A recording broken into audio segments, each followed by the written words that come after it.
to the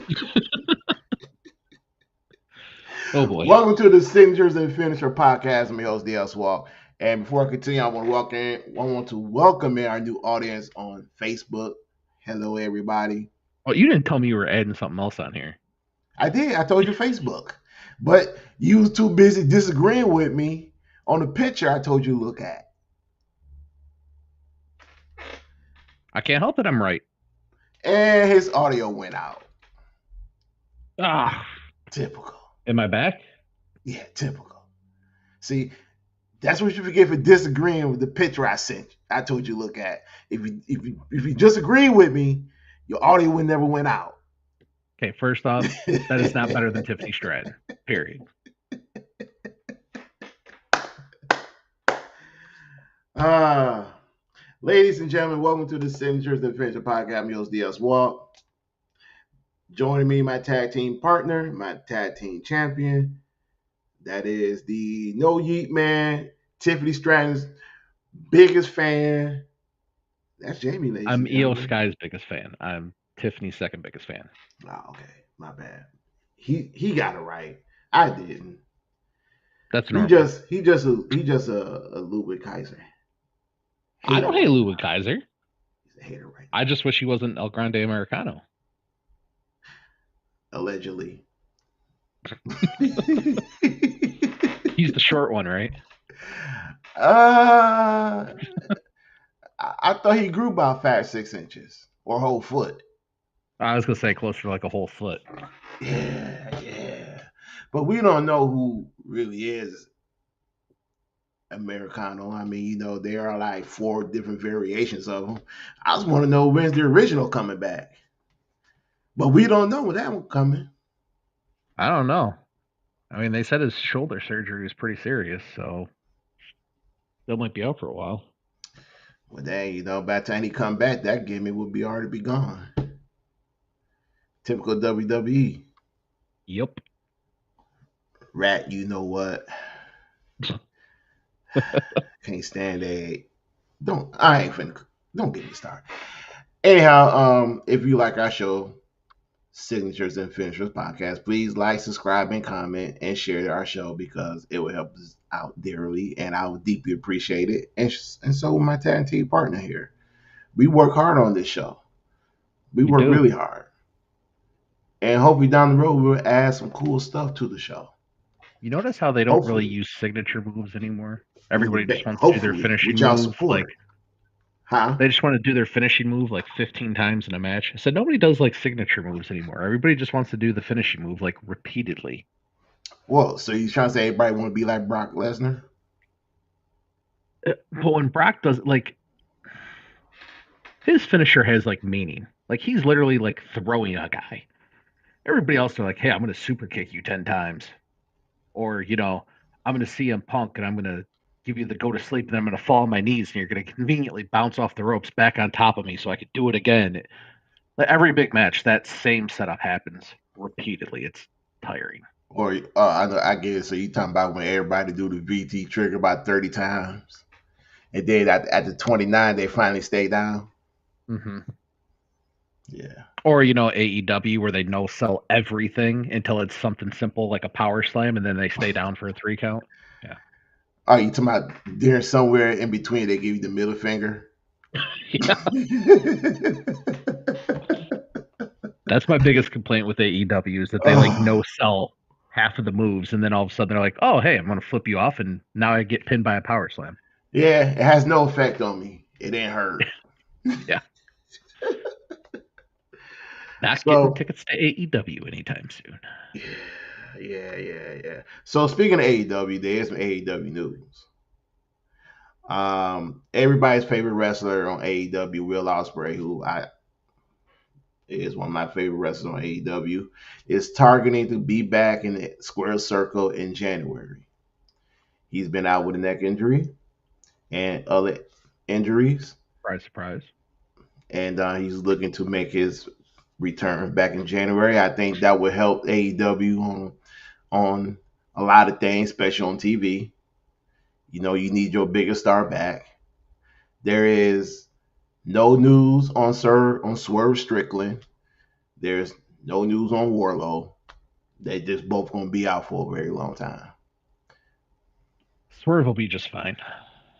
Wardlow's just going to be in that same, shows up for a week and then he's gone again. So I'm sure he knows how to take that in stride at this point. Yeah.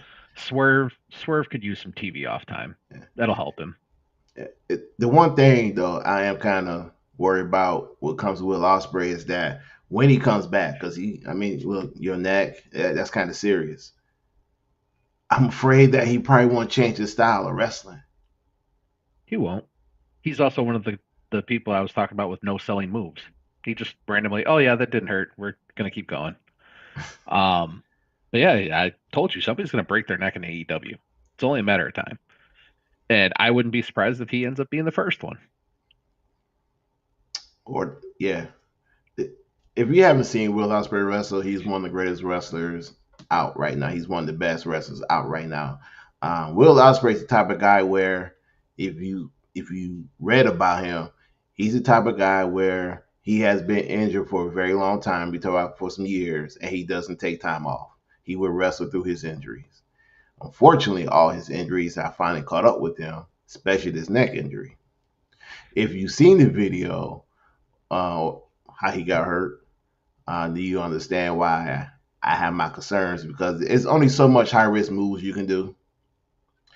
There are so many times where you have to protect yourself. If you don't, things like this will happen. And if you're a company like AEW who you have wrestlers who are not careful in the ring that could actually injure you, which they have a reputation of doing, these things will happen. Now, what make Will Ospreay great? He's a high flyer. He's a musician in the air. If you see Ricochet, he's something like Ricochet, probably a little bit better than Ricochet. The guy is a generational wrestler. Would you say? It's a blasphemy. So, Ricochet's still better. Who? Ricochet's still better.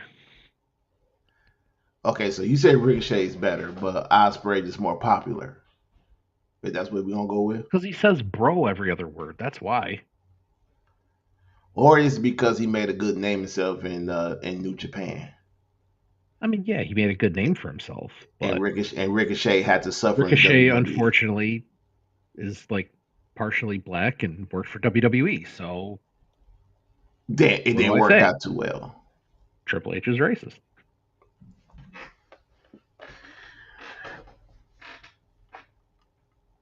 Hey, look. I'm not gonna say he is or he isn't. I'm just gonna say that I haven't. I heard that once before, not from you. There is a podcast out here, which they are pretty good wrestling podcasts. All brothers. When I mean all brothers, they're all black, and they question Triple H about not crowning black champions. They not on the male side. We're not talking about Bianca Belair. We're not talking Jay. We talking about on the men's side. So, and how he doesn't give them a push. And if anyone say, what about the Usos? They're not black. They're Samoan. If you say Roman Reigns, he's not. It's like saying a Filipino guy's Chinese. Like, come on. Yeah, I know. But I'm just saying, like, people always say, well, he put people of color belts around their waist. Well, just because you have a tan doesn't mean you're black. Yeah.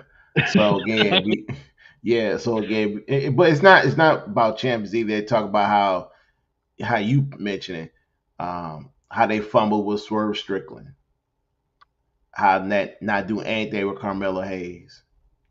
Everybody has a concern once Obi Femi and Trick Williams get called up. As a whole, I won't even just say Montez. Street Profits as a whole. Yes. Well, how it took them 3 years to put the titles on them, in which they were your best tag team in the WWE for about 5-6 years. I mean, these guys ain't had a title for 5 years until this year. I understand you want to build the tag team division up. Or anybody, ladies and gentlemen, this is an episode that me and my tag team partner always call off-topic conversation in wrestling. um, this is, what can I As you can hear say? him clicking the mouse vigorously over there. Yeah. I was looking for something. So this is off topic conversation. Got to get the No, RSS no, no, feed no. in there. Yeah, no, no, seriously though. I mean, the Street Profits were your best tag team for like over 5 years. They didn't have the title on them for 5 years. You put the title on every other tag team, and you didn't use that tag team. You didn't use the tag team titles. I mean, we can go for actually. Let's go far back when Vince was there towards the end, and you still didn't use the Street Profits. You broke up the Hurt Business, where Bobby Lashley was one of the boys, and MVP was one of the boys. When I mean one of the boys, is one of Vince's boys. And when Vince left, before he left, he broke up the uh, Hurt Business because he wanted to take Bobby Lashley and MVP in a different direction. As they vigorously fought to keep Hurt Business together because they were one of the few, other than Drew McIntyre, with probably the best act going on during the pandemic. They carried WWE along with Drew McIntyre during the pandemic, and they only get broken up. You didn't use Sheldon Benjamin no more. You didn't use Cedric Alexander no more. You basically just cast him off to the side. And then once the pandemic was over, you didn't use the Street Profits. I mean, the only thing we got a tease from the Street Profits was eventually breaking them up. They've been teasing that for 3 years, and they still didn't pull the trigger. You gave Montez Ford before the pandemic a singles run while Dawkins out with an injury, and you didn't pull the trigger of him winning the United States Championship. Triple H takeover, and remember the Street Problems when NXT when Triple H was running NXT. So you got to think like that's one of his crew because I don't know, I want to say he discovered that he brought them in. That's one of his guys. That's his tag team, and you still don't use them right. You still don't put the titles on them. Montez Ford still looking for that singles run. Even with Triple H guys, I mean, look at Johnny Gargano and Tommaso Ciampa. Like, they got fired. He had to bring them back. And when he first brought him back, people were complaining for like a year because he didn't do anything with them. They were just hanging around, doing backstage segments and stuff. And then finally they got into the tag team stuff. But just because you're a Triple H guy doesn't really mean anything. I know, but what I mean by that is, maybe he would have used them a lot better than Vince would have. And as we see now, nope. Well, part of the problem is half of your roster is made up of the Samoan bloodline. There's only so much TV time per episode. It's not like they have the benefit of Raw, where they could, if Raw wanted to, they could make a 5-hour show. There's no penalty on anything. No. It's streaming. You watch it when you want. You want to do a 5-hour show, do a 5-hour show. They're not ever going to, but SmackDown doesn't have that benefit. And there's only so much screen time. You've got the whole MFT thing that they keep giving time to. That whole thing, just fire all of them. Just fire them all. None of them provide any value. Tonga Loa has more botches in one time on TV than most people have in an entire year to 2 years in the ring. And Tonga Loa does it in like every time he's out there. I mean, are we surprised by that? I mean, he was doing that in New Japan, so that's what I'm saying. Like, I don't know even how he ever got hired. Like, he's the king of the botch. Man, I wouldn't fire anybody in the MFTs because, believe it or not, you kind of need them. But at the same time, Tama Tonga, that's it. Well, I don't like to name you all of them, but my whole issue is that, to me, it always go back to who's your head writer. Who's your head writer? If I'm not talking about Triple H, I'm talking about Road Dogg, Jesse James. Yeah, well, everybody. I'm talking about the guys. Yeah, I'm talking about him and his writing crew. It's like, come on, man. Don't worry, they got that AI chatbot just firing away with storylines. Oh, definitely. And that leads us to our next news was that the attendance at SmackDown was 4,200 people. Now, I'm not gonna press the panic button because this is not new news. And the only thing is new is the low of the attendance. We do know that SmackDown has Yep. not, and Raw has not been selling out. We know the attendance been varies. We know the WWE always cook their attendance books and all that stuff. So we do know that. I mean, between AEW and WWE, they go back and forth. The reason why this news now is because it's the holiday season. The reason it's news now is because families are going to start cutting back. They're not going to do this. TKO wants to do WWE, make it a weekend thing. Family's not going to spend money, especially this time of year. What's a little bad about this also is that when you had the face of your company, Triple H, in which you have reported week after week after week, he is not there. He wasn't at SmackDown. He wasn't at Saturday Night's Main Event. And when he's not there, and the attendance is SmackDown record low attendance, and we just had one day record low viewership, that tends to be a problem when the face of your company is not there. I tell you what, they can hire me. I will get on a plane. I will fly to wherever it is, and I will put together a far better show than Triple H could ever dream of. And I'll be there. I'll be at all the events. You won't have to worry about me trying to do anything in the political field, trying to show up at the White House and stand back in the background for a picture. I'll focus on what I do. I mean, it can't be that hard to do his job, let's be honest.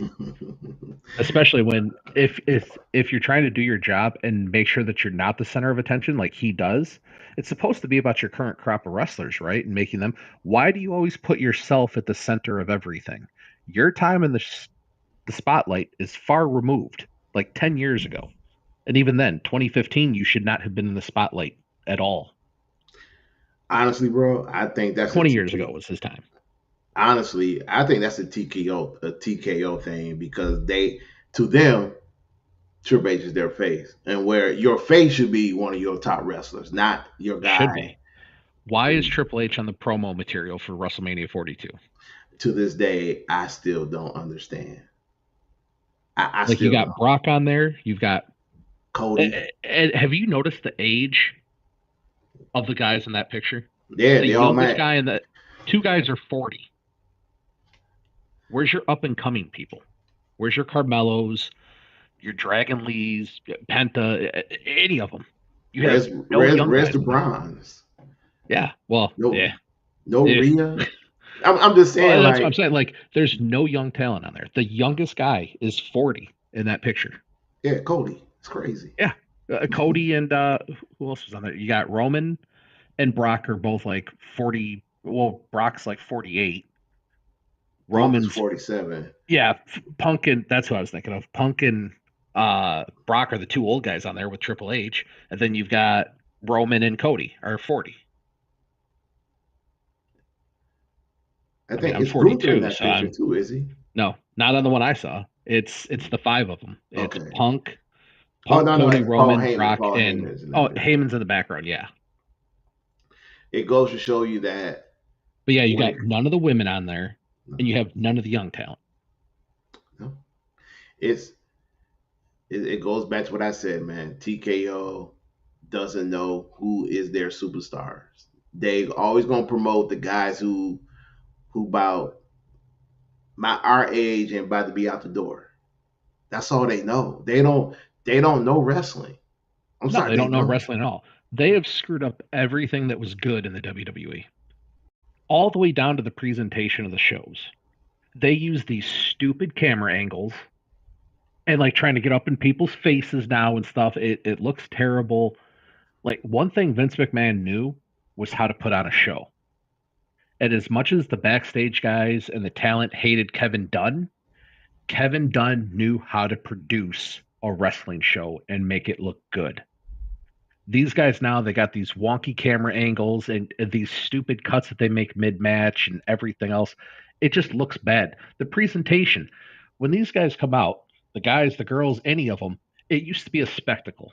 You came out, you had the ramp. They were looking down, you're looking up at these people. They're supposed to be bigger than life. Now they come walking out and they're at the same height as people in the crowd.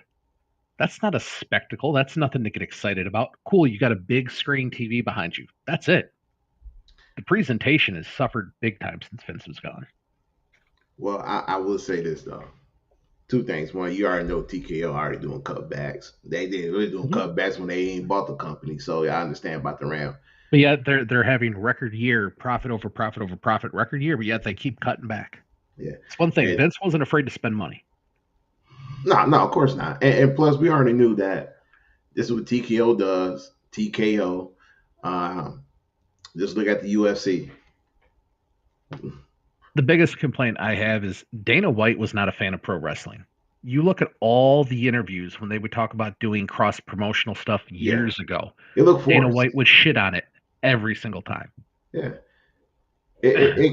Look, man. I always say this: like when I see Dana White saying something good about pro wrestling, that's forced. It's not good for business. Oh, It's 100%. forced. The big complaint I have right now is WWE is so caught up in their own hype. Like right now, they're famous for being famous. Cool, you got Post Malone that showed up to a couple of your shows, and then you have Michael Cole. Oh, he's falling in love with pro wrestling. Cool. I don't care. I don't need to hear about it. Do I care? Am I more of a wrestling fan now because I saw Post Malone in the front row? Nope. Cool. George Kittle's there for the 100th time. Do I care? No. Do I care that you sold out 18,000 seats on a Raw? No, I don't care. I'm here to watch wrestling. I don't care what your stats are. That's what you share with your board members. Like you're trying to build up this fake hype when no, your SmackDown, you had less than 5,000 people there. You're not selling out anything. It goes all the way back to WrestleMania 3. Oh, there's 110,000 people there. No, there wasn't. There was 88,000 people there. Like, come I on. was in the audience. I should Me know. too. I was a little nugget, but I was there. But like they claim 110,000 people. Like, no, there was 88,000 people in that place. On a side note, I'm just waiting for WrestleMania to be at the big house so I can be in attendance. Damn, we get 110,000 people. Oh yeah, you get 100. You probably get closer to like 115, really, because wrestling rings aren't that big. If they were really go folding chairs all the way around that, probably get 115. Yeah, it's it goes back to number one. The head of your board member is out here shooting movies. He's not really too concerned about it until he fires Triple H at some point. He's not too concerned about anything. And if they wanted to use their top board member, maybe you need to start using some house shows. I mean, your numbers not good. Two, the one thing that I do not like about TKO when they doing the wrestling is that they taking the family aspect away from it. I You can't mean, afford to go. no, you can't. I saw a thing a couple of weeks ago. What Vince would charge for a $50 ticket is now $128 under TKO. Yeah, And a and see, $50 ticket was like a higher upper end ticket, not like the first corner rows or anything, but it was like a higher mid level ticket at most of the events. Now yeah, it's $128. yeah. And the one thing they don't understand about wrestling fans is that once you price them out, they're not going to come back. They're not. So you're really getting rid of your hardcore fans. That's what you're hurting. Would you like to know? I'm also pissed at WWE because I currently don't have access to ESPN or anything Disney related. Because guess what? I'm a YouTube TV subscriber. You know what's blacked out right now? Yeah. Anything Disney related on YouTube TV. Why are they fighting? Because of the stupid ESPN app. That's the whole cause of the argument. Mm-hmm. Google wants Nobody them want to to pay. subsidize it. Nobody wants to pay for it. Nah. So now They, I don't they have should any ESPN stuff. and they should have stuck to the original plan. Hey, if you got ESPN on YouTube TV, all the PLEs, you get it for free. If you Mhm. don't have ESPN or the YouTube or anything like that, pay $30 and get the app. Yeah, it's been cut off since Thursday night. Yeah, I heard about that. And I was thinking, and I wanted to get my YouTube TV back. I guess I'll stick to the VPNs and the pirates. But y'all didn't hear me I say that. I was gonna say I ain't saying that out loud on a recorded thing. What, VPN? I mean, Stephanie McMahon could say it with no blowback, but if I happen to use a VPN to watch Canadian Netflix to watch all the PLEs, that's my prerogative. Well, mine's too. $20. Yeah, I'm happy. NordVPN, no, we're not sponsored by them. We should be. Should be. The legal VPNs. Legal, yes. The legal VPNs that you pay $20 for. But yeah, WWE needs to do some things differently when it comes to their business model and when it comes to their fans. Because at some point, you're going to see WrestleMania not sold out, all empty on the top. Well, the first indicator is going to be when SummerSlam rolls back to one night only, and then WrestleMania rolls back to one night only. Ain't gonna be no two-night events. I'm personally happy that their attendance sucks because that's the only way that they're going to listen. You take the money away from them, that's when they'll listen. Because right now they make decisions on we're so popular we can do whatever we want, and fans are just going to accept it. Yeah, that's it. Yeah, it's crazy because even now, well, what's the rumor is that they trying to make all their top PLEs. We already see SummerSlam, WrestleMania. Now they talking about the Royal Rumble, a two-night event. At some point, they're gonna make Survivor Series a two-night event, and which those two don't need to be a two-night event. SummerSlam, I get why they made a two-night event because it's a summer thing. They tend to do it in the outside stadiums. It's got a good vibe. I get it. But the only two that really need to be a two-night event would be the Royal Rumble, where you're setting up your entire January to April, like the core of your stories. That would be a two-night event, and WrestleMania would be a two-night event.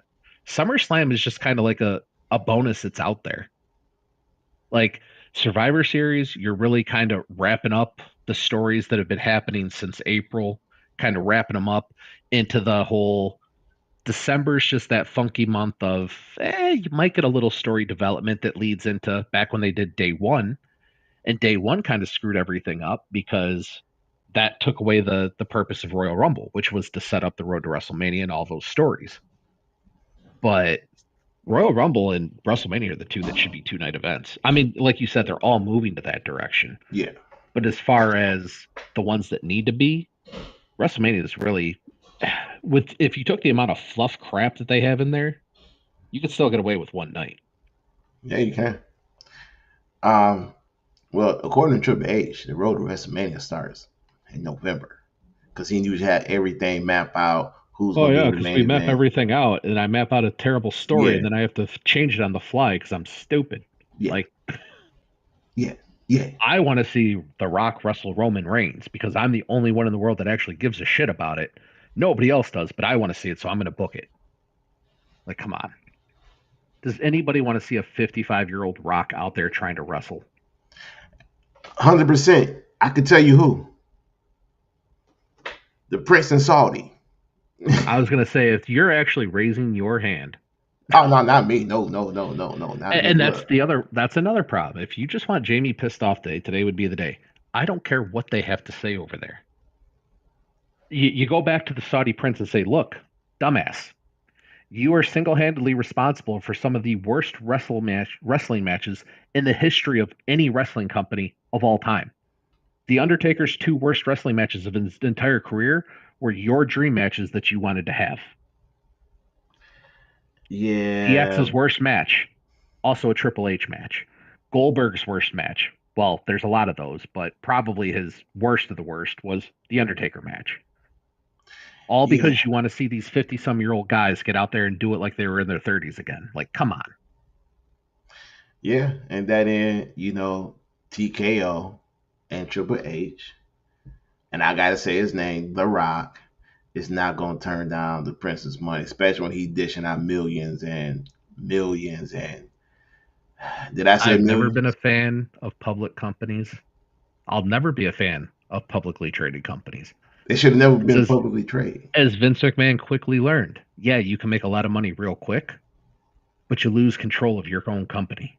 You can get fired from your own company. Yeah, that's why a lot of companies. You can resign from your own company. Woo! Yeah. I mean, yeah. So, I you don't know know, what's man. on the horizon though? It's getting to that crucial moment right now where I think a lot of us fans gonna have to make business decisions, and those you got to make sure you make the right one because look, how much I love WWE, I'm not spending $120 for one ticket. Don't get me No, because you're not for no Raw SmackDown. You're gonna get 3 matches. Yeah. And that's the thing. Like, if I'm buying a ticket, and I'm far from a cheap ass, you know this. I'm far from a cheap ass. But if I'm going to go spend money to go see a wrestling event, I expect to see wrestling. I don't expect to see pans of the camera around the stadium to show me the crowd because I don't care. I'm not there to see them. I'm there to see wrestling. They've cut back on the actual product that they're giving. It's like when you go to the corner store to run in, you want to like, oh, I want a Diet Coke or I want whatever. And you grab the bottle and you look and you're like, why does this look off? And you can't figure it out. It's the same price as what it normally is. And then you happen to catch 16.9 ounces. Where's my 20 ounce? 20 ounces are gone because there's 16.9 ounces now. WWE does the same thing. Well, instead of having 5 or 6 matches a night, we're just going to do 4. Sometimes we're going to do 3. It's the whole same premise. Like, pretty soon we're going to have like 1 match in a 2-hour show. That sound like that would be a 2-hour Iron Man match. I mean, if you go back to, let's go back to not even the Attitude Era. Go back to the Ruthless Aggression era. Okay. Vince is still young enough, definitely in control enough, everything like that. You had real backstage segments, like real backstage segments. You'd see guys sitting in the locker rooms doing things like that. You don't see any of that now because everybody's got their tour buses, this and that. All the backstage stuff is super, super scripted, super blah, blah, blah. Like back then, it felt natural. Like you had guys in the back doing stuff, this and that.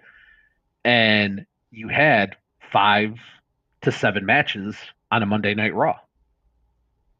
Like you had a full thing because it wasn't so much pomp and circumstance and basically patting themselves on the back of look at our attendance and let us show you all the celebrities in the crowd, whether that's TKO or whatnot. I don't care that Michael Chandler's in the audience. How much is TKO having to pay them to show up to make it look cool? Does Michael Chandler have a big enough following that people care that he's there? No. Like Post Malone, okay, yeah. Maybe one kid out there says, you know what? I love Post Malone. If Post Malone could be a wrestling fan, I could be a wrestling fan too. Chance of that happening, slim to none. So I don't care that he's there. And I am all in favor of the crappy attendance because the more money you take from them, that will make them change what they're doing. Because what they're doing now sucks. Well, no said on that one. But there is an alternative. Yeah. Maybe JCW is on the rise. Give us more detail. Well, I guess I can out myself here. For people that might not watch this, or people that do watch this that know that I've been like a lifelong ICP fan, they have owned their own wrestling promotion for 26 years now. And at one point, they had the second largest wrestling promotion in the country. Now, that was at a time when TNA was still like in its infancy and yada yada. But they have now partnered up with Vince Russo. That's probably a pretty good thing overall because if there's one thing Vince Russo knows how to do, it's to tell stories. And he doesn't have any cap on what he can and can't do. So you're probably going to, he's also an investor now too. So he's part owner. And whether you're familiar with JCW or not, they put on pretty high quality matches. I mean, over this past weekend, Matt Cardona is the new JCW heavyweight champion. So I expect the talent that they're going to bring in is going to be higher caliber. You might have saw Vince Russo over the weekend make the the tweet to Drew McIntyre saying when his contract's up, come on over to JCW. We won't book you like shit. Wow. Like Vince Russo put that right out there. But as far as TV viewing, I know they're working on something.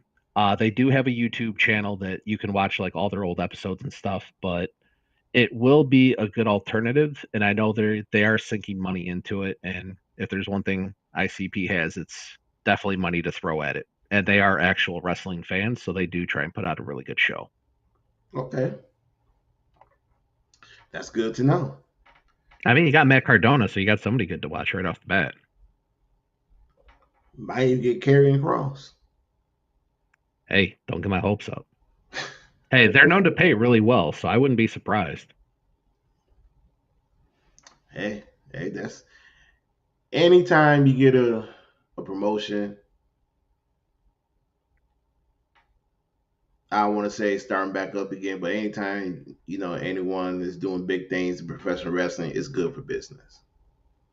It's just good for business, especially when you make a hire with Vince Russo. It's good for business. If you let Vince Russo be Vince Russo, unchained, no handcuffs, that's good for business. Hopefully, let's see if we can work that magic like he did a long time ago. Yeah, I mean, I even saw like people were talking about it. I mean, JBL, not that I'm the world's biggest JBL fan, but even JBL was talking about it. He's like, this is a big deal. Like, he's ICP or wrestling fans. They know the wrestling business. They've been in a long time. They pay well, and they put on a good show. And apparently, he's a bigger fan of Vince Russo than I thought he was too. But I mean, apparently, from what I read last week, he's already written 9 episodes of TV for him.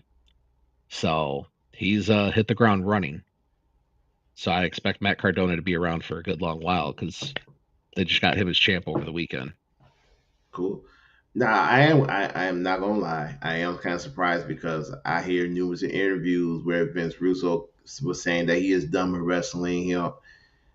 He doesn't want to be involved in it, but yet though he does these wrestling podcasts. So to see him back writing, I'm not surprised. I just think that Vince Russo all over the year, I think he was waiting for the right opportunity, the right company to come and approach him. Well, I think that's kind of what this is he knows that he's going to be able to just do whatever he wants. I mean, when he went to TNA, he was handcuffed. Look who was around. Hogan was around. Bischoff. When he went to WCW, he was handcuffed. Who was around? Hogan and Bischoff. When he was at his peak was when he was doing the Attitude Era, when Vince was like, as long as it's allowed to air on TV, make it happen. And he came up with Gold. Well, goes to WCW where they do things, the more Southern hospitality kind of way and more low-key way, bottled him up. TNA bottled him up. Now he's going to go to a spot where he can let it go again. Yeah, Sports Illustrated even covered this. I just found a Sports Illustrated article on it. Now that's good. No, listen, the WWE really doesn't have any competition, and rightfully so. And in all honesty, they don't need any competition because they're their own worst enemy. They compete against themselves. So for me, AEW, GCW, ICP, Maple Leaf Wrestling, one of my favorites. It's good to see these companies stable. It's good to see stable companies. And I want to see how everything turn out. I want to see how Vince Russo does. Again, when he's handcuffed, he's not going to get his best work. You're not. If you get the handcuffs off of him, he's going to give you his best work. So I'm interested to see, other than Matt Cardona, I want to see the other wrestlers that he's going to work with and how he's going to write stories for them. Because again, ladies and gentlemen, the key to wrestling is make sense stories.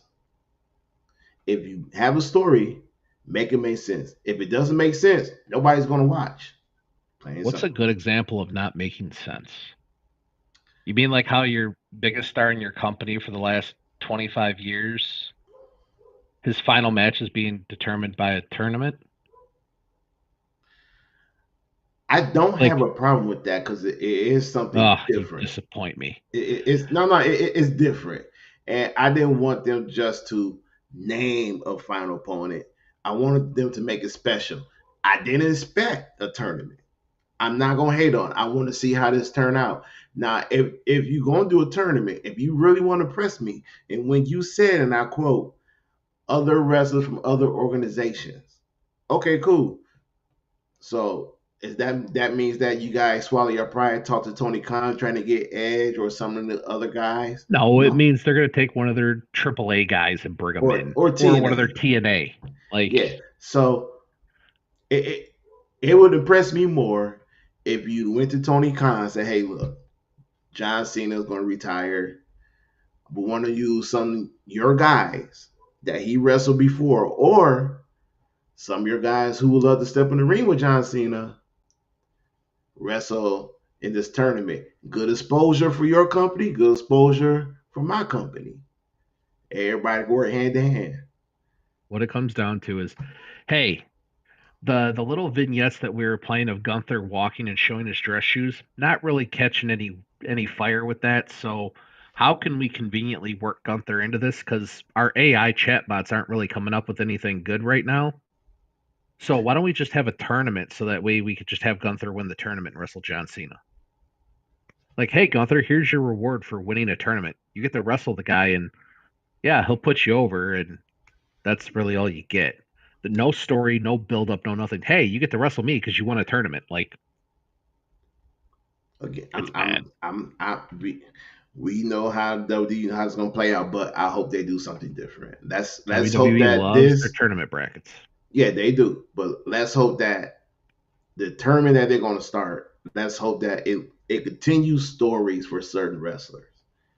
If Gunther wins, it has to be something else other than, oh, I'll get the rest of John Cena his last match. It gotta be something else going on with it to make it more appeasing to the fans and even to Gunther.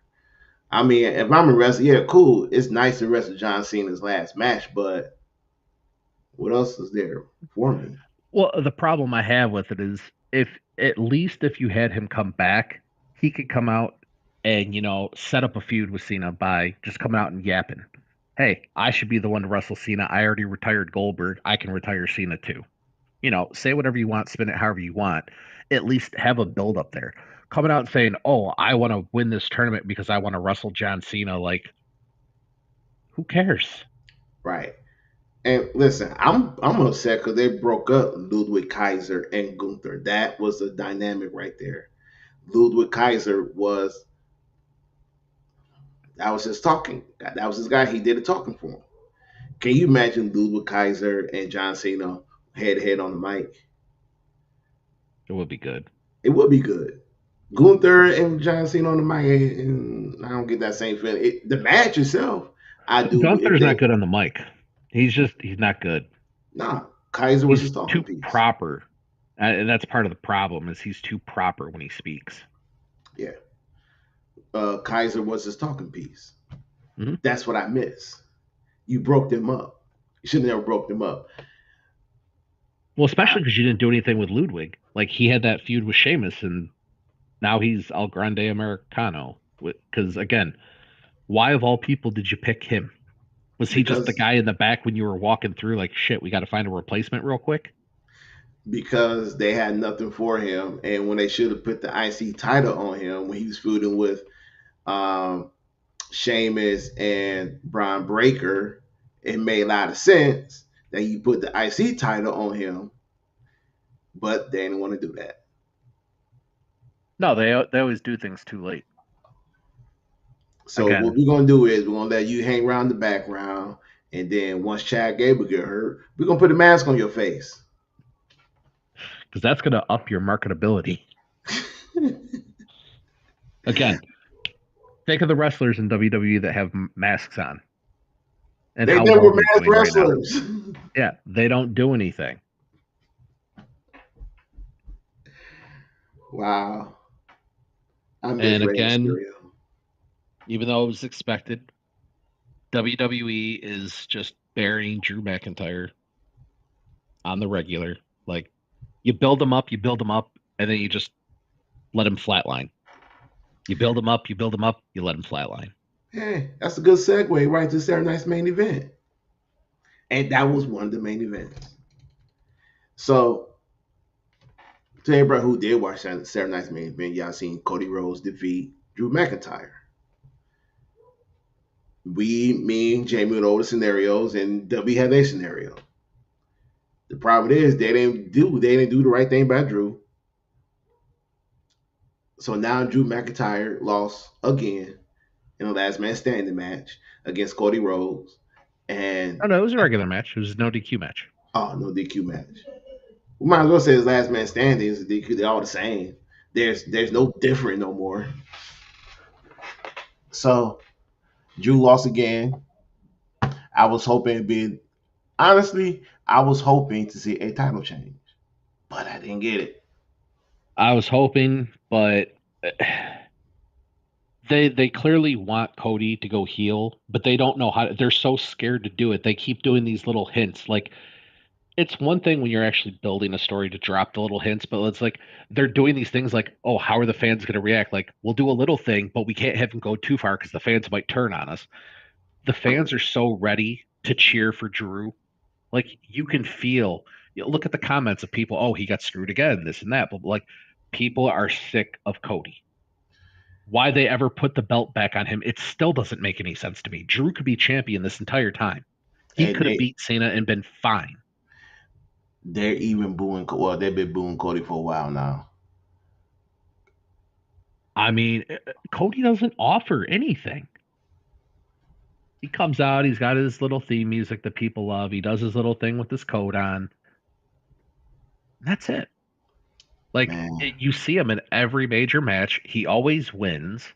At least when John Cena was champ, it was 50-50 whether he was going to win or lose because the crowd was so 50-50 with him. Mm-hmm. So there was always that potential of, oh, Cena's going to win, but you're like, oh, I still might watch because, they might just flip it on us and just have him lose. Every time Cody goes out, it's Cody's going to win. There's no point watching. Suspense. Yeah, there's no suspense. There's no story build up. And even then, oh, we're going to let Cody cheat technically. And then we're going to have the announcers. Oh, well, he might not even have known the belt was there, but we're going to have Drew bring the belt in so that Drew looks like the bad guy. So Cody doesn't have to go that far in case we want to change our minds. Like, put him heel. Let him show that he can't beat Drew without cheating. That's what the setup should have been. Is show that Cody's not good enough to beat Drew without cheating. Then you get your face, because face Drew McIntyre is actually really good. He's a great heel and he thrives at it, but he's also really good as a babyface. And I think it would be a great refresher. And if you wanted to carry that feud over, have them flip flop. Cody's the heel, Drew's the face. Drew gets his well-deserved title run. You keep putting him in all these major feuds and having him lose constantly. What feud has he won this year? He lost CM Punk. He lost Damian. He's lost Cody. Has he won an actual feud this year? No. Yes. I just can't remember which one. I want to. Well, he had a short feud with Sami Zayn. He won that one. And everything else he was used to put the other guy over. Yeah. And okay, so you had Damian put over, or you had Drew put over Damian. What's Damian done? Nothing. Go right into losing to Aleister Black consistently. And plus, Damian Priest didn't need to be put over. He's already over. Right. That's another guy. I think that's another one that's starting to tailspin a little bit, though. Yeah, that's another guy who was your champion, and as soon as you broke at him and Rhea. Mm-hmm. Yeah, but again, this goes back to you have too much top tier talent and not enough. They need to bring back WCW. Don't worry about the TNA deal. You don't need TNA. Just bring back WCW, shift half your talent over there, let them function as their own independent company, and then you'd have a lot happier wrestlers. Because right now you got too much top tier talent. We haven't even talked about LA Knight because we're just talking about Saturday night's main event now. Haven't even got to LA Knight. Another one, same boat as Drew McIntyre. Yeah, they didn't want to pull the trigger when he was white hot. They didn't think he was ready. But you put the United States title on him, and you had him wrestle Logan Paul, which actually turned out to be a good match. But you put the United States title on him, and he carried it for a total of 4 months, both reigns. And you And didn't give him, this is going to sound wrong, you didn't give him captivating opponents. You gave him Shinsuke Nakamura, which he's phenomenal. But WWE does not know what to do with Shinsuke, period. I don't know why Shinsuke honestly keeps re-upping with them. He would have been way better going to AEW. oh yeah, they definitely misuse him. They don't know what the hell to do with him. And he's amazing, but they don't know what to do. If you're of Asian descent, Hispanic descent, or black, you don't need to work in WWE.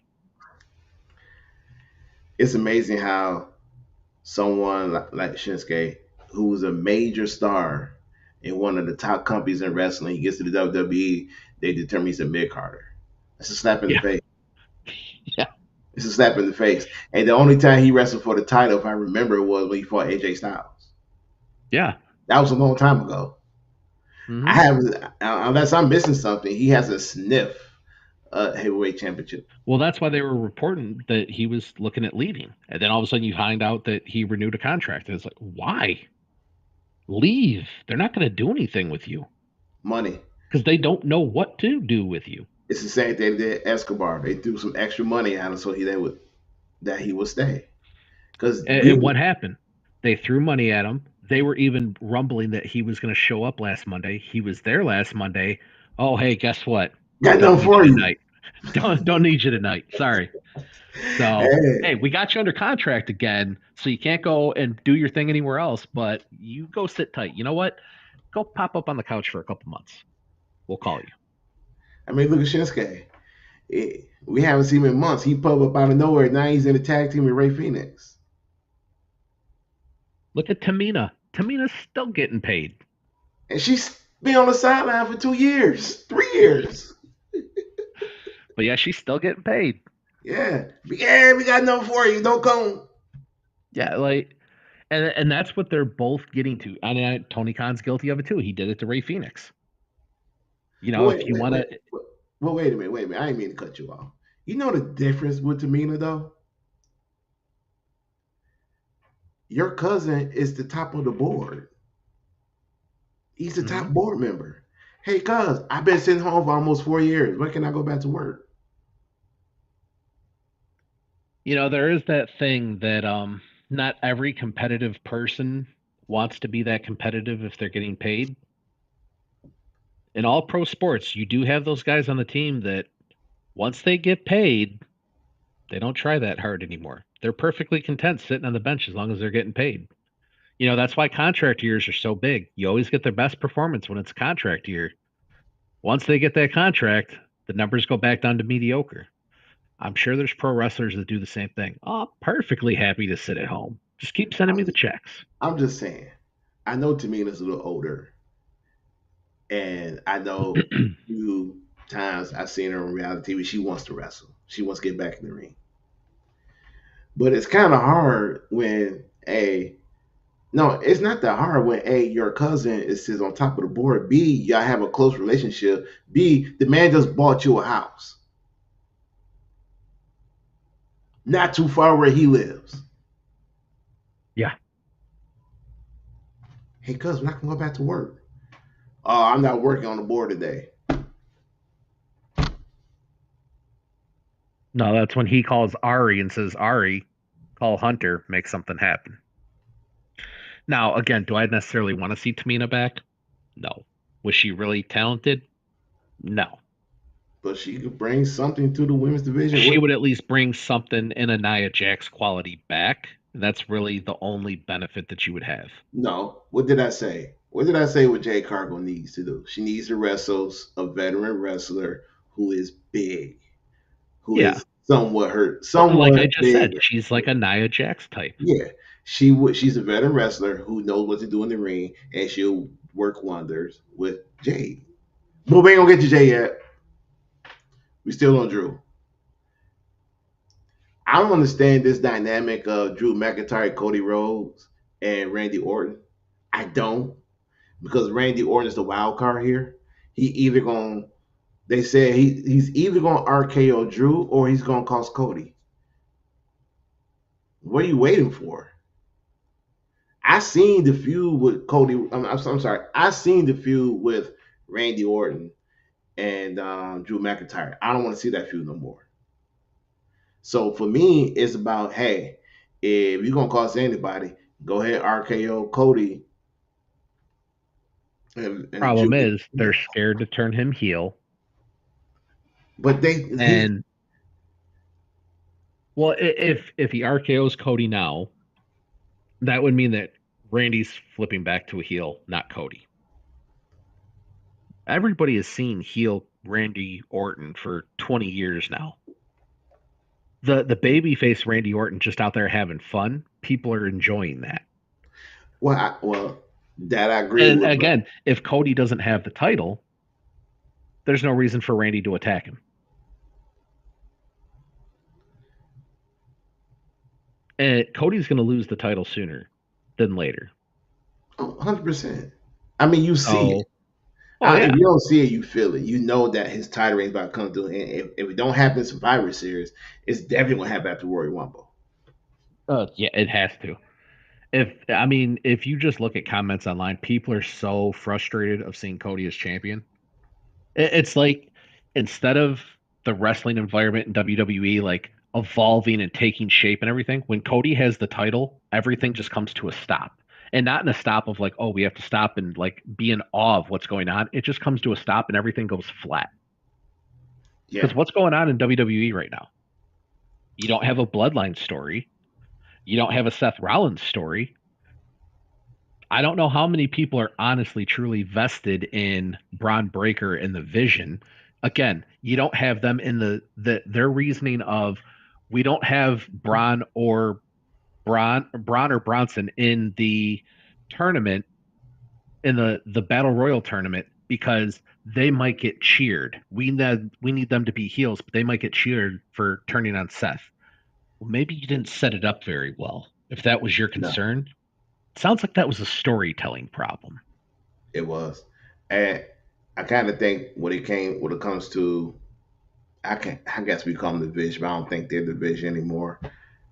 I think they hit the reset button. Well, it's no Rollins, so now we just gonna run with these three guys and see what happens. So what we're gonna do is we're gonna put the belt on Punk. Congratulations, CM Punk. His title reign's been longer than 5 minutes. They just hit the reset button without saying anything. They hit the reset button. Well, they're kind of panic spinning right now. There's no reason that they had to break up the Vision. Hey, Seth's out. He could still do vignettes. He could still do, backstage segments. He could do any of that stuff. He could have. Or they could just say, you know what? Seth ain't going to be around for a while. He's hurt. But we're still marching on. We're still doing our thing. They panic spun and had them take him out for no reason whatsoever. It didn't serve any purpose. I get their logic. I understand that logic to a standpoint of, okay, we was going to have Braun Breaker and Bronson Reed turn on Seth Rollins at the WrestleMania. Okay, that's fine. You just sped up 7 months of work into one night. Yeah, you basically made it sound like Braun Breaker can't have, words hurt his feelings too much. One night he says, in one night, I didn't need the Vision. I picked them. Is that necessarily wrong? No. Seth Rollins is doing just fine without the Vision. He did pick them. So you're basically like the whole, sticks and stones thing. Like, oh, he said some mean words to me, so I had to attack him. Like, there was no reason to pull that trigger yet. Yeah. So the problem I have with that one, though, is that for weeks, he's been saying that. For weeks, he's been saying that. It's not like he's just said it like for 1 day or 2 days. For weeks, he's been saying that. So if he's been saying that for weeks, and you telling me that one day that we seen the emotion of Braun Breaker getting pissed off, where is the emotion of him being pissed off there those entire month or so? Where It's was it? because of their desperation to make him champion.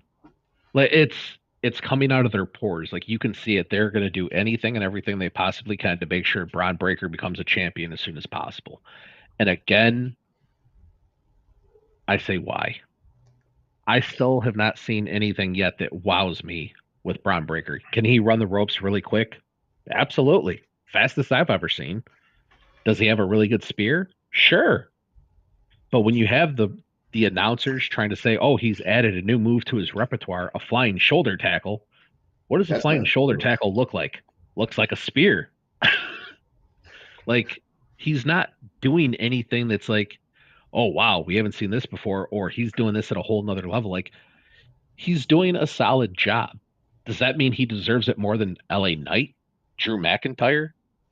That's just two names. And yet No, you're rushing this guy to the front of the line. Carmelo is 10 times more of a talent. Carmelo can talk, Carmelo can wrestle, Carmelo's a high flyer. He's the whole package and he can speak a coherent sentence. That right there trumps anything Braun Breaker's doing. and another thing, one of the best matches that Braun Breaker had in his short wrestling career was against Carmelo Hayes. Let that sink in. And by the way, Carmelo Hayes beat him. And That, right that's now, Carmelo's stuck in purgatory wrestling the Miz. If the Miz wrestling had a the Miz, title, tag if the team with Miz the had Miz. something, that'd be okay. But now you're sticking him with the Miz. The Miz isn't helping in any way as far as moving him up the ladder. Because he does not need any help moving up the ladder. What he need is creative have some faith in him and put and get Well, him that's what I'm get saying. him Like all of this leads to creative. Those matches with Andrade should have said, "This dude is the future." I don't know what Braun Breaker has done for anybody to look and say, "This guy's the future of the company." He's a smaller. I said a couple weeks ago that he might be slightly more athletic than Brock. I take that back. I don't think he is. I just think he's a little faster than Brock because I haven't seen Braun Breaker do anything more athletic than what Brock has done. Are we talking about Brock Lesnar right now or Brock No, Lesnar Brock in his prime. prime? Okay, I'll have to say that Brock now, I mean, Brock now is a 48-year-old man. He's going to do a bunch of power moves in the span of 3.5 to 5 minutes and be done. I don't know, man. That's kind of hard. That's kind of hard because Brock in his prime. Brock in his I'm, prime I'm was not. I'm doing, okay. Okay, let's put it like this. I'm not even talking about Brock Lesnar in his prime. Brock Lesnar early in his career. you're talking 300-pound Brock? Early in his career, Okay. they're about the same to me. Brock was so They're much more. athleticism. They're about the same. Now Brock in his prime, 100% way better than Braun Breaker. 100%. Even early Brock, what I'm drawing a blank on the move, which is driving me nuts. What's the move he gave himself a concussion with? Oh, the moonsault. No, it was No, it's talking about that movie dealt the top rope and he yeah, did skirt angle. he did the front like jump The forward flip. backflip. Yeah, the backwards flip, whatever it was. I can't think of what the name of the move is.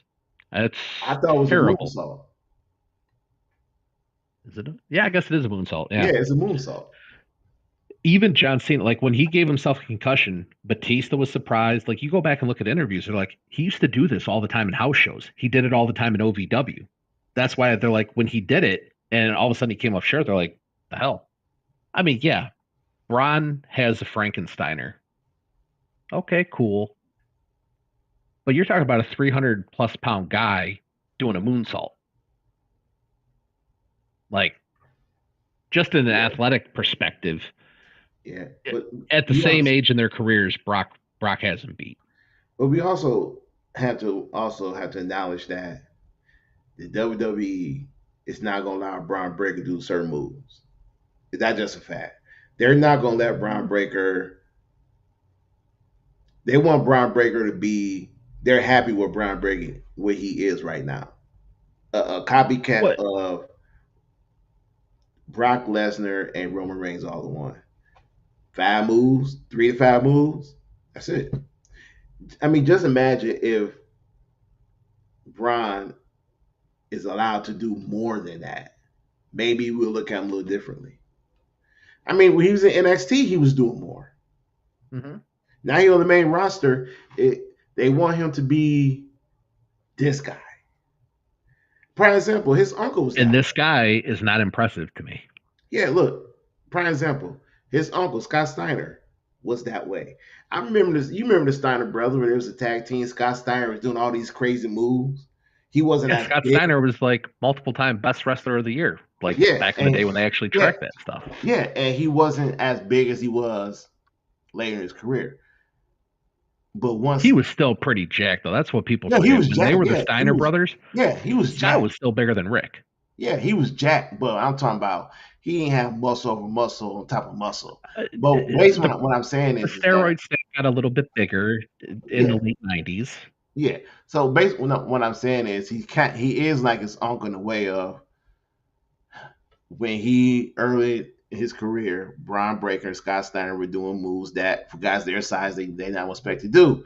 But then once they went to the main roster, they were limited to doing certain things because I would even say comparing those two, Braun doesn't hold a candle to what Scott Steiner was doing back in the '90s, well, nah, like but early '90s. nah, but you see what I'm saying? Like they were limited doing certain things, Yeah. and it's unfortunate because we all know that look, Scott Steiner did more than the Frankensteiner. Mm-hmm. Braun Breaker could do a Frankenstein and the spear, and I've got another move, and that's it. That's all they want him to do. They're not allowing him to show his true athleticism. Far as when it came to Brock, oh, they want Brock to do this and that. I mean, The they let Braun, Brock do the that. Braun Breaker in NXT, I wouldn't have a problem with it. That's what we are getting now. Yeah. The Braun Breaker that we've been given now, there's nothing impressive about him. No, That they're making this desperate push to make him world champ as fast as possible. no. And I Everybody don't. can celebrate CM Punk right now. He's going to get his transitional championship in, and that'll be great. Yes. And shout out, congratulations to CM Punk. Well deserved. This I should have been the know. time Sami Zayn would be getting his title run. Get Yeah. it in, get it out of the way, just like Jey Uso. Hey, acknowledge it. You got it. Move on. Yeah. We know a lot of people not happy with this. It's mixed emotion, mixed feelings about CM Punk winning the title because of the Braun Breaker situation. We all know that Braun Breaker was going to be champion won't be between now, but it'll either be between Survivor Series or the Royal Rumble. My thing is, this whole thing is that if you're going to do that, if that's a new plan, Punk should never. I had no problem Punk being champion because he's gonna put over younger guys, but at the same time, he's not gonna get a good title run. And it would have been a lot better for Punk to chase the title than hold the title for a short run. I mean, if you're going to give it to Breaker, just I understand why you didn't give it to Breaker. You want to do it on a bigger platform, a bigger show. So that's what Royal Rumble or Survivor Series. Well, the problem is they don't need to have a champion right now. That too. You forced it down. I don't know. I know the people that I talk to that watch wrestling, none of them were interested in CM Punk versus Jey Uso because they all feel a lot like I do. I'm not nothing against CM Punk, but his time in the limelight, he needs to be putting other guys over.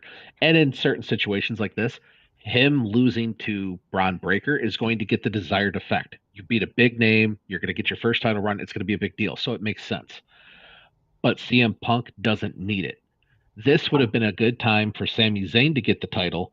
You knock out a couple things at once. Sammy gets the title run, so he becomes the Grand Slam champ, blah, blah, blah. All that gets done. And you kind of renew that rivalry, have him lose to Breaker, renew that rivalry with the Intercontinental title of going back. Maybe Sammy gets a second run for 2 months or something before he loses again to Braun, and then we move on to something else. You could have told multiple stories right there. But now we've just pigeonholed it into CM Punk's probably going to hold it until Braun Breaker gets it. Yeah, so but my whole thing is though my whole problem with that, if they would have done that, then you would have to move Sami Zayn back to Raw, being part of the Royal Rumble, which I have no problem with. They move people back and Yeah, that's forth what I'm at saying. will Yeah, now anyway. yeah. That won't be no issue. The issue is that you got him on SmackDown, and he is slated to win the Royal Rumble.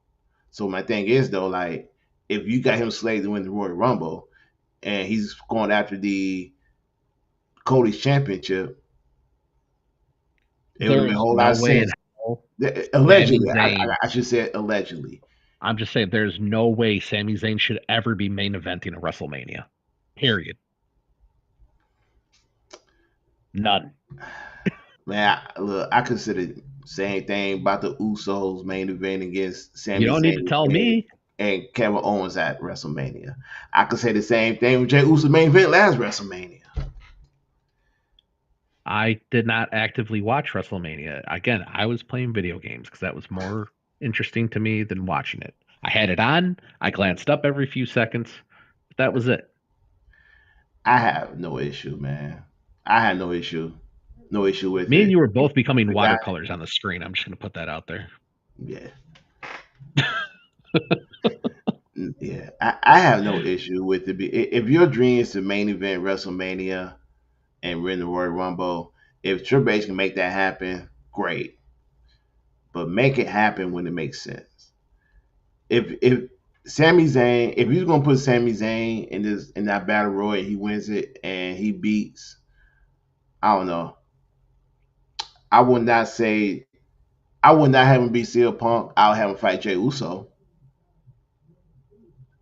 It's But just Sammy. I don't know. He's missing something. The biggest event or the biggest match Sammy's had that would have been WrestleMania main event worthy Kevin was the Owens, match he had with Kevin Owens. yeah, and they was That's leading up it. to that way, leading up to that too. Kevin, neck injury. Hmm. And congrats, you might have just cost your friend his rest of his career. Good job on that. Breaks my heart. Shout out to Kevin Owens and Chris Jericho at the Maple Leafs game. Yeah. On Saturday or Friday? Was that Friday? I think it was Friday. Okay. Yeah. So CM Punk, new world champion. Tonight he's gonna cut his promo as champion. And again, don't expect a long title run because it's not gonna happen. Actually, one of my favorite matches from Saturday night's main event was Jade Cargill versus Tiffany Stratton. You know why it's one of my favorites? Is because they actually got it right with Jade. It was a 5 minute match. It was the classic squash Brock Lesnar match. And it was 5 minutes. It showed Jade dominant. She's your champion. Now this is where everything goes downhill. It is not about Jade. I just don't trust creative because we all know what's going to lead to. And I do feel that just like the Braun Breaker, how they rush him to turning on Seth, I feel that they're going to rush this Bianca versus Jade match. They're going to make it WrestleMania and or Royal Rumble. It's going to feel rushed. It's going to play back to what happened when her with Jade, Naomi, and Bianca, that storyline. Nobody's not gonna be interested to hear that go back then to that storyline. All I can ask for, man, is give her a good run and let her wrestle some veterans. Excuse me. I don't have faith in that. And plus, Jade Cargill don't have the biggest fan base because of her style of wrestling because she's not good. So when everyone feels that she's not good and you don't trust the creative on SmackDown, this has a potential to be a disaster. Well, I mean, it's Tiffany Stratton versus Jade Cargill, and they had to set themselves up with the whole knee thing in case Jade's run is a disaster. They can have Tiffany come back and smoke her down and squash her pretty easy and put the belt back on her. If they had faith in Jade, they would have had just the squash match that they had without the whole Nick Aldis, hey, if you don't want to do this, tell me now and we can back you out, and setting up the whole knee story. Apparently, Tiffany does have a lot of lingering Injuries. issues Hmm. from the Jade attacks in the past few weeks. So she's going to be off TV for a while with that. Um, but again, if you had faith in Jade that she was going to come in and just run it, you would have just had her win clean, be dominant. But no, they had to give themselves an out in case it turns out to be a disaster. And I have a feeling it's going to be. So I don't expect a very long title run.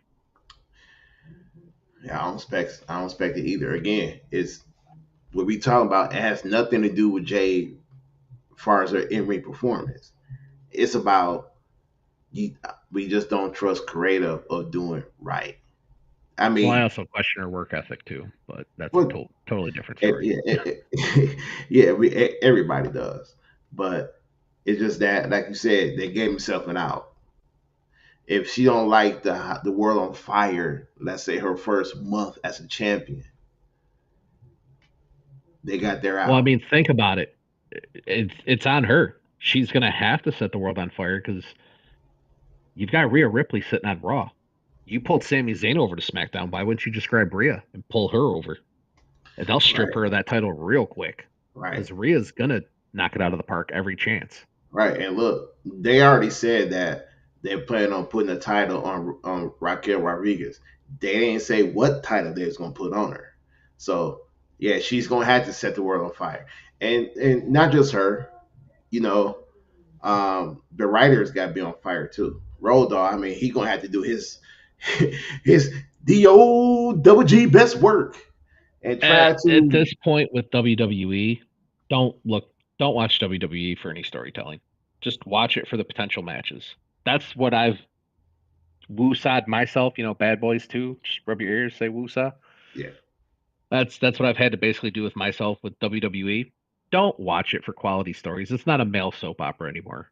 Just watch it for some quality wrestling because the writing sucks. I think the whole AI chatbot thing, I think they've been doing that for over a year. And they just got outed now because if you look at the stories that have been out, they're all bad. They haven't had a home run since the Bloodline. And I won't even give them credit for that because you could tell every ounce of creative juice they had in that entire company was only put into that storyline. Because look at everything else happening in WWE that wasn't Bloodline related. hey, It was look, boring. I gotta give credit to what credit's due. That was a Vince McMahon, Paul Heyman thing right there. You know Hmm. who said that? Ronda Rousey. And So look what happened. They keep going into the Bloodline thing. You've hired half the Isle of Samoa. You got nothing for them, but you keep hiring them. And now there's no TV time for anybody because you feel obligated to put these guys on TV constantly. yeah, true. But me personally, I hope Jay light the house on fire. I hope she has a good title run.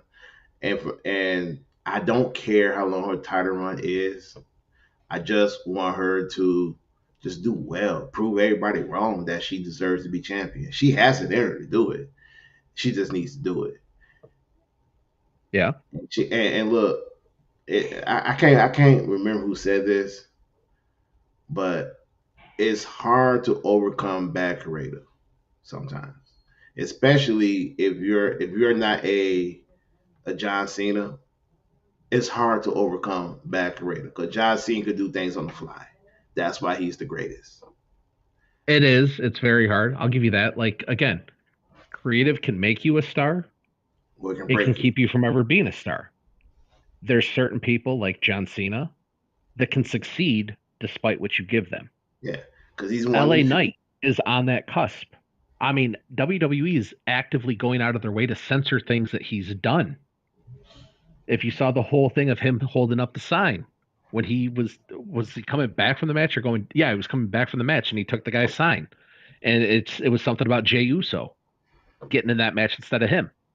And it's like they put a WWE graphic over the top of it so you couldn't read it. You had to watch the article that I saw where it didn't have the graphic on there and stuff.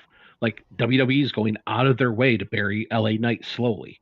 Yeah, But you can overcome bad creative if you're that good. And that's why John Cena is basically the only one that could really do it. yeah. It's like I said, doing things on the fly. because they trust him. Mm-hmm. But Jade Cargill can do a lot of things on her own to put her. She has a bad light because you've got the whole issue of last year in December where she was hurt because she requested time off that wasn't granted because she wanted to do family time and this and that. As everybody knows, if you're in the WWE, family time is a luxury. You work 300 days a year, blah blah blah. So then conveniently she got hurt.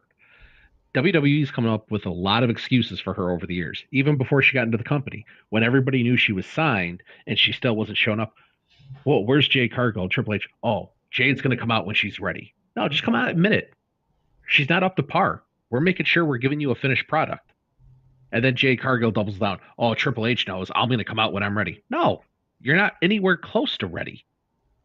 But they pushed you out anyway. Again, we just basically talking in circles when we say, hey, the worst thing that ever happened to her in the WWE was her going to the main roster instead of going NXT, so she would understand the WWE product and how they do business. And I don't fault her for family time. She didn't know that, hey, here, wrestling. It's not that she didn't know. It's people fault her for then suddenly being hurt and needing time off. That's where the issue comes from. Everybody else has to work through and do all that stuff. She requested time off, it got denied, and then suddenly she's hurt for 6 weeks, all the way through December. Yeah, and look, again, she didn't know how the WWE business run. I mean, you have to wrestle while you hurt. Everybody else would love to have time off for Christmas and they heal their body, but you have to wrestle while you hurt. That goes back to a lot of this is on her. She's going to have to go out and show that she can knock it out of the park, or this could be her one and only run, and she might disappear when this contract's up. Yeah, because look, the WWE is already pushing either her or Bianca versus Rhea. And she don't like the world on fire, like you said. You don't think they'll have the Bianca squasher get the title and fight Rhea WrestleMania, which the match that everybody wants? You think they won't do that? Of course they would. Well, and that's the thing right now. There's no market where anybody's saying, I need to see Jade Cargill versus anybody. She's going to have to develop that. She's going to have to make herself want to watch TV. Right now, she's go to the bathroom TV. If you're at the event, it's get up and go. This is the time to go. Yeah. She's going to have to change that. She might not be able to overcome bad creative. She can control what happens in the ring. Yes, she can. And that's what it comes into. She needs to wrestle more veteran wrestlers like Anaya to a certain degree, who's a veteran. But, I already said Tamina or Natty, because they can guide her. Natalya is the obvious choice. Who? Natalya. Yeah, because she can guide her. She can help her. She can work with her. She can coach. What I love about Natalya is that she can coach you while she's in the ring with you. So, you know what I love about Natalya? She looks like a different woman every time you see her on TV. Her and Charlotte Flair. Different facelift every time. I know. That's what I'm saying. It's you're getting a whole new character every time you see him on TV. Somebody different. Oh yeah. She upgrades. Charlotte gets younger. Everybody else ages. Charlotte gets progressively younger every year. And what about Natty? She looks like she's like 21. I saw a picture of her a couple days ago, and I'm like, she's, I think, older than me at this point and looks like half my age. Yeah.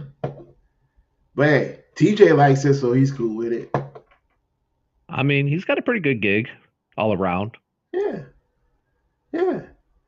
My hot old wife looked like my hot young wife. She looks like, in a minute, she can look like my wife looks like my daughter. Like, yeah. Okay, so we covered Drew and Cody, Jade and Tiffany. We got covered Dominic Mysterio triple threat match. Hey, this is real quick. I like what they're doing with Dom. I enjoyed the match. It seems like he innovates cheating every time. I had no problem with it. See, that's where I have an issue with it, because it doesn't seem original. They're legit just taking Eddie Guerrero all over again. They are. Like it's It probably wouldn't look so bad if you weren't using another Hispanic wrestler to do it, because then you could be like the tie-ins, but like you're taking somebody that basically grew up with Uncle Eddie and just making him Uncle Eddie all over again. I mean, all the way down to the whole mommy thing with you already had it with, China and Eddie. You've had it with Rhea and Dominic. Now they're separate, but you basically just have him doing the Latino Heat thing all over again. Like it's not Yes. original. No, it's not. And this thing, this rumor about, hey, they might add Roxanne Perez to it, don't make sense. No. And what don't make sense, even though I enjoyed the matches, if you to say Dom beat Penta, I somewhat can believe that. But if you say Dom beat Penta and Rusev, I don't believe that. Especially being Rusev, I don't believe that. It And was a I good know it's match. wrestling. It's wrestling. I know it's kayfabe, it's fake and all that. But sometimes Not fake. It's scripted. There's a scripted, difference. yeah, scripted. But sometimes it you gotta even scripted. You gotta make it make sense. Mm-hmm.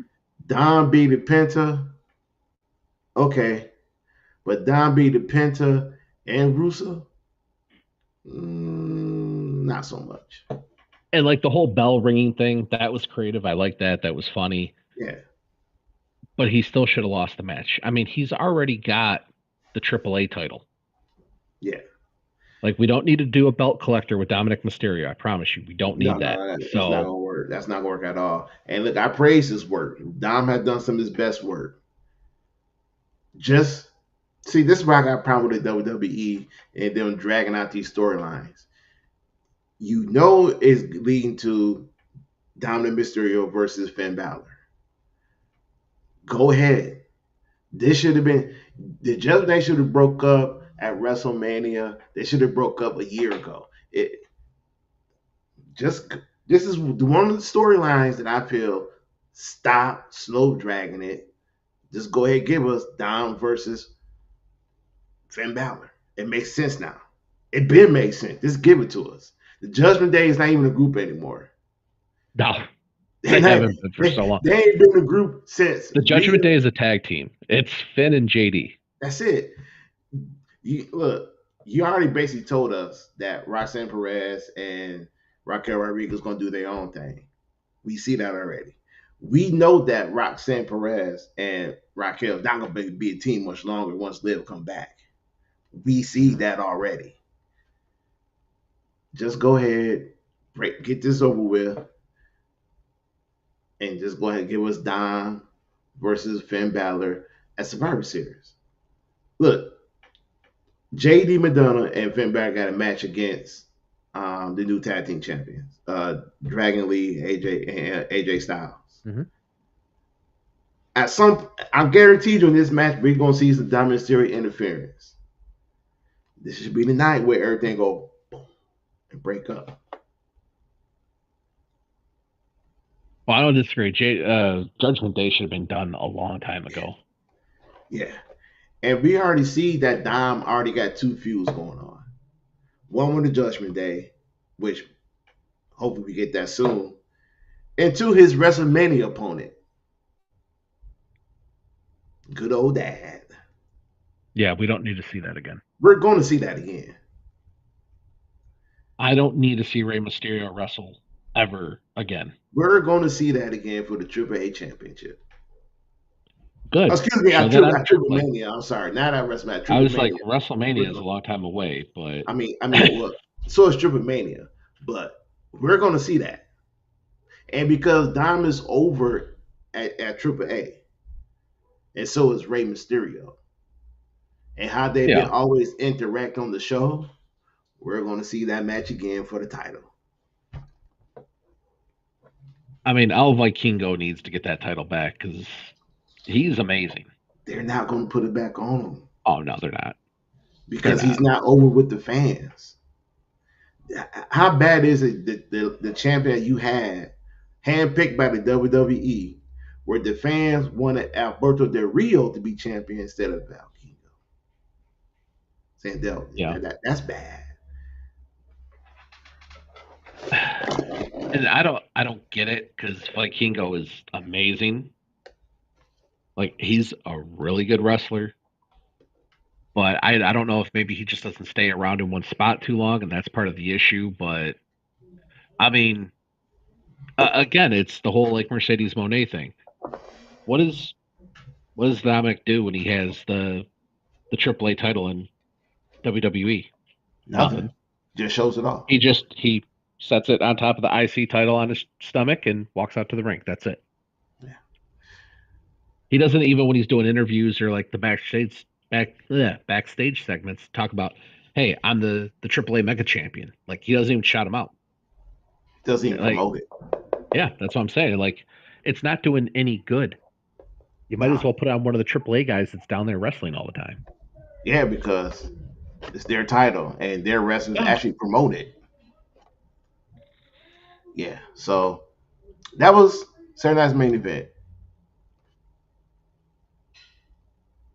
A good show, wasn't a bad show. It was a good show. Sometimes these good shows are just good house shows. So tonight we get Raw. We're gonna see what happens. We know see if we're gonna cut this championship promo. Hopefully it'll be a good show. I told you guys one match.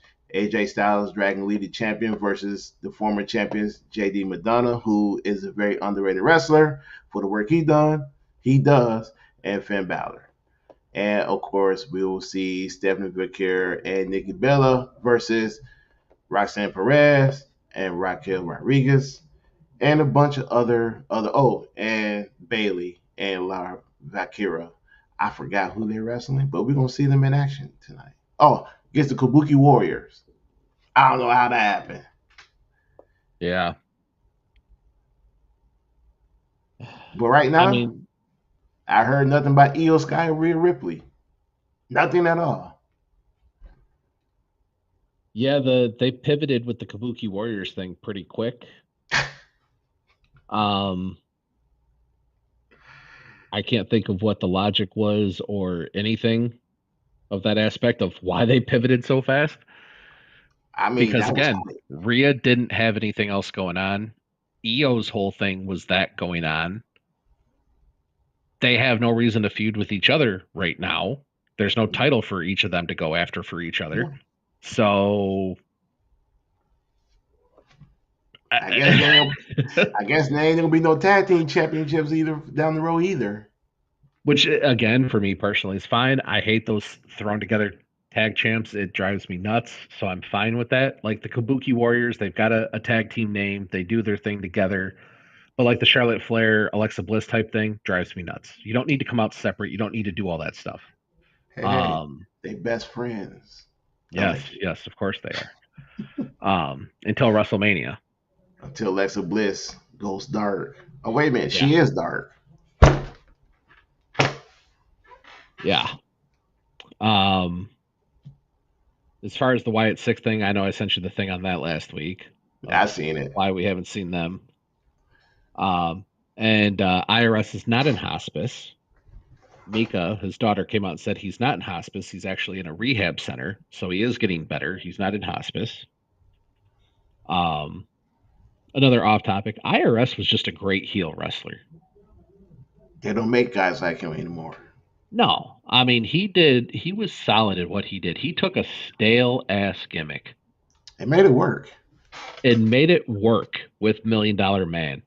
Still making it work. That, I mean, even before that, the whole US Express, they were a great tag team. They didn't get nearly enough love. They were great. But IRS was just a great heel character. He took the everyday character, the IRS, and made it into his gimmick, and he made it. He actually made it one of the best characters ever in the WWE. And by the way, he made it, and not Vince McMahon. Yeah. Yeah, I mean, even when he left WWE and took it over to WCW, where he became Wall Street, made it work over there too. Yeah, just changed the name, same character. Yeah. But yeah, hopefully he gets better soon.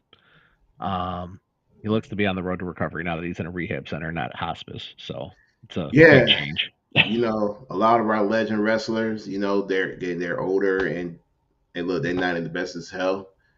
I wish, you know, these guys would have had health insurance back then, or maybe the WWE or WCW took care of their guys back then, so that they're be in better health now.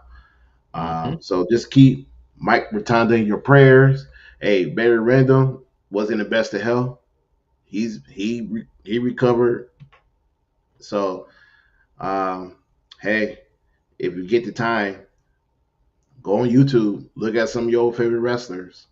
They put on some of the great matches that we ever seen. So shout out to all of them, man. Yeah, that was back in the time where you actually had to have substance in the ring. You couldn't get away with just the five moves. I mean, even Hogan. Hogan did his five moves, but he had to do them against people that could carry a match.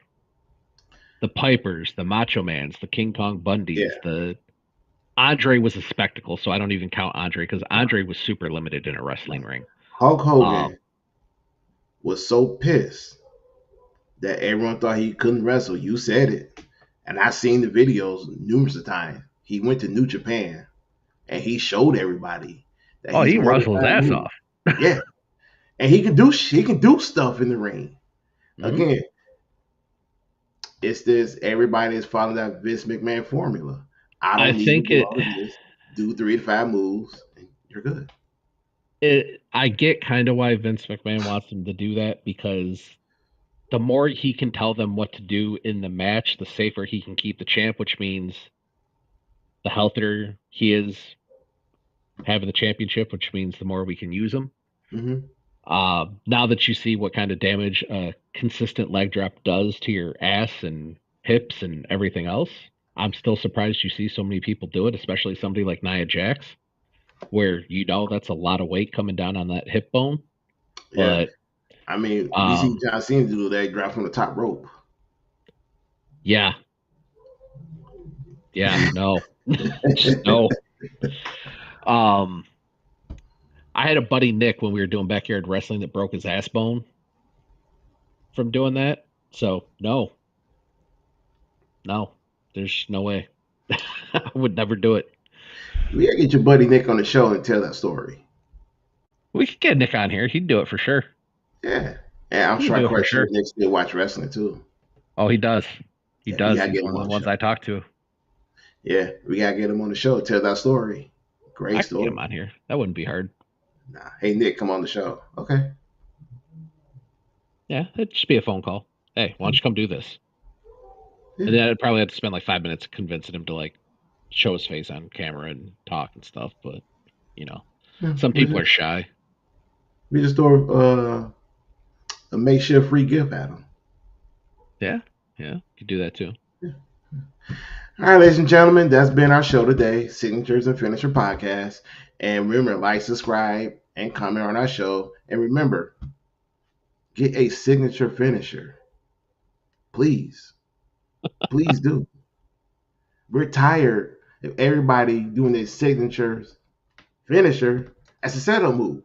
Get yourself a signature finisher move. Legit move. And if you want to submit the video so me and James can see that move, that'd be great too. I mean, just to be fair, Goldberg used the spear as a signature move, not a finisher. Just to be And fair. and just to be fair also, everybody is copying Goldberg's spear. Or at least attempted. I mean, we see Edge use it. We If see we him. could never see CM Punk ever do the spear ever again, that was the most half-hearted, lackadaisical spear that I have ever seen in a pro wrestling ring on Saturday Night's Main Event. I'm gonna say I don't ever want to see nobody else doing the spear unless it's Braun Breaker. Period. I We would need to rather go back to see protected moves in WWE. the spear should be And the spear should be, hey, unless you're Braun Breaker right now, it's a no-go for you. Frog if splashes, whole roster. You're done. Super kicks, you're done. now if you want to use the spear as a setup move to your finisher move, cool. I always say Roman Reigns you can use the spear as a setup move, and Superman Punch should be his finisher because it makes more sense. Jey Uso, I don't want to see do the spear. Mm-mm, Jimmy Uso, I don't want to see do the mm-mm. spear. Edge, I don't want to see do a spear. Nah, cause it look worse than my spear at our old age. Like when Edge does it, it looks like he falls to the ground, then he hits you. That's exactly Yeah, like one of my spears. it looks like CM Punk doing it. The first time I saw him do a spear, I was like, no, you are way too skinny and lanky to be trying to spear somebody. I seen Charlotte Flair do a spear. Yeah, no. Yeah. So anyhow, no more Get a spears. signature before your finisher. Thank you. Please, please. With that said, everybody, thank you for watching. I'm DL Swalt. That's Jamie. Signature and Finisher Podcast. We out of here. Peace. Later. Later.